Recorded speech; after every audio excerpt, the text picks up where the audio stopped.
A fine place to harvest some ingredients. Shall we see if there's aught to be found while we're here? Dragon's Dogma 2 is finally here, a full 12 years on from the release of the first game, and in that time the world has changed almost beyond recognition. We're now 2 console generations on from that first release, and in that time we've had Skyrim re-released and ported roughly 27 times, and the media landscape has shifted dramatically with IP hoarding and franchises the name of the day.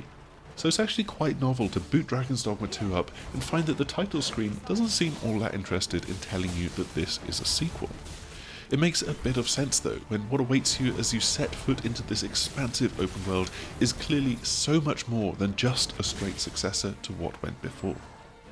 We genuinely cannot say enough good things about the world of Dragon's Dogma 2. It's not only absolutely beautiful to behold, but it's also so full of secrets, caves, encounters and stories that only you will get to tell that it's almost wild that there's an actual overarching story here at all. As just one small example of this, we encountered this fight against a Cyclops, and in the middle of this battle, it rudely destroyed the bridge that we were about to cross. With no other way to get across, we tried to take out our frustrations by pushing it into the void, but what actually happened was that it tripped, fell, grabbed onto the other side of the gorge, and resulted in the creation of a bridge made entirely from Cyclops to cross over. This was just incredibly cool in pretty much every respect. The world is full of touches like this, both big and small, and it seeps into the quest design as well. NPCs will run up to you with their problems asking you to help them out, and while some of these are fairly petty and can be ignored until you feel like tackling them, others have got a time limit of sorts because someone is actively in danger.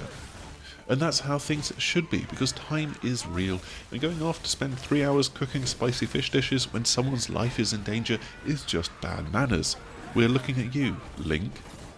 Quests will often give you information about what you need to do and a rough area that you need to be in to do them, and then it just kind of lets you figure things out from there. We had to follow a massive trail of flower petals in one quest to find someone, and it felt awesome to do so. It also helps that by design there is very little fast travel in Dragon's Dogma 2. You can ride on ox carts to get from specific places to other specific places, and you can warp using rare items called fairy stones to some specific places again. But for the most part, you're going to be getting your cardio in. This can be a fairly daunting prospect for people that are deeply ingrained in modern open world gaming, but it's important here because every trip that you take will be different. Maybe this time a whole dragon will appear, maybe you'll come across a Cyclops and an ogre fighting to the death and feel the need to get involved. It would be rude to just watch after all. Or maybe you'll fall to your death and be sad because who knows when it was that the game last saved. All of these things make the world of Dragon's Dogma 2 feel truly alive, and it's a joy to exist in. You've still got the same mix of amazing monsters to fight. Most of them have variants that you'll come across, and bosses are still these enormous challenges that you can climb on and poke at. Each class allows you to take them out in different ways, and having 4 starting vocations is a nice touch because it used to be that the thief and the archer were in a single class. However, we did find ourselves wishing that both of these classes also had a strict upgrade vocation as the fighter and mage do. The new hybrid vocations are a lot of fun though. Alright, the magic archer is actually the only returning hybrid class here, but it feels better with a far bigger focus on different arrow types, and even the ability to heal at long range. The mystic spear hand lets you whirl around like a Beyblade, while also being able to teleport. The trickster uses an incense sensor to fight and can conjure up a clone to do all sorts of, well, tricky things, and then there's the warfarer, who gets access to everything all of the time, but has got lower stats. Speaking of stats, in the first game your stats were based on what vocation you were as you leveled up, and it was hell to min-max a build. Here you just change your base stats as you change vocations, and it is far better and feels much more flexible. But regardless of the class that you play as, the combat feels great, and most importantly distinct depending on what class you've chosen.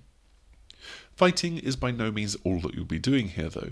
Aside from exploration, you'll also have to engage in a little bit of sneaking around, some serious political intrigue, investigations, and helping out people with things like looking after a house. Dragon's Dogma 2 wants you to think that this world is alive, and while the non-story NPCs can struggle to manage this, the world, the way that you can influence the story, and the story itself do a very good job of making you feel truly immersed. On PC, the game looks phenomenal and runs beautifully, and to be fair, you'd expect that when your PC has got an RTX 3080 in it. Every part of the map is not only well rendered, but also easy to distinguish from everywhere else. Despite the size of the world, you'll quickly learn the lay of the land based on unique paths and features, all of which are worth stopping to see. And again, the decision to remove some fast travel makes sense when you see how good everything looks. We've also been able to play the PlayStation 5 version of the game, and that is what all of the footage from this video review is based upon. On console, Dragon's Dogma 2 features an unlocked frame rate, and that's a little bit controversial when there's no option for a frame rate cap or a performance mode.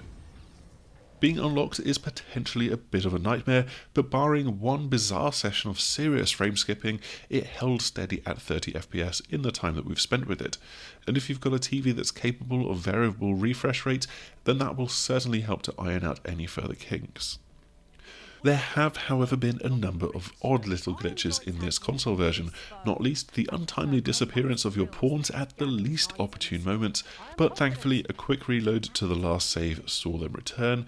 But it's little things like this that can take the shine off an otherwise fantastic experience. We will certainly expect patches to iron out those kinks, and we are more than willing to forgive them, because Dragon's Dogma 2 is a triumph of the game that wants you to take your time and just see everything that you possibly can.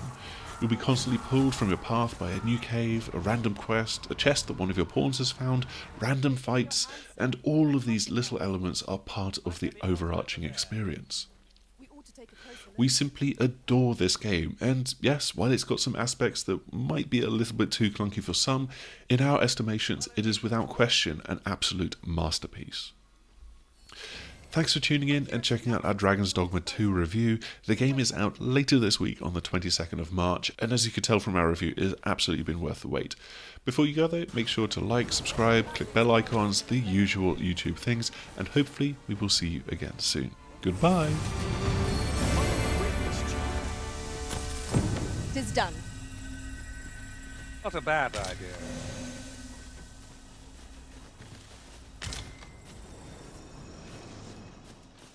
We're not done yet, Master. Our next destination awaits.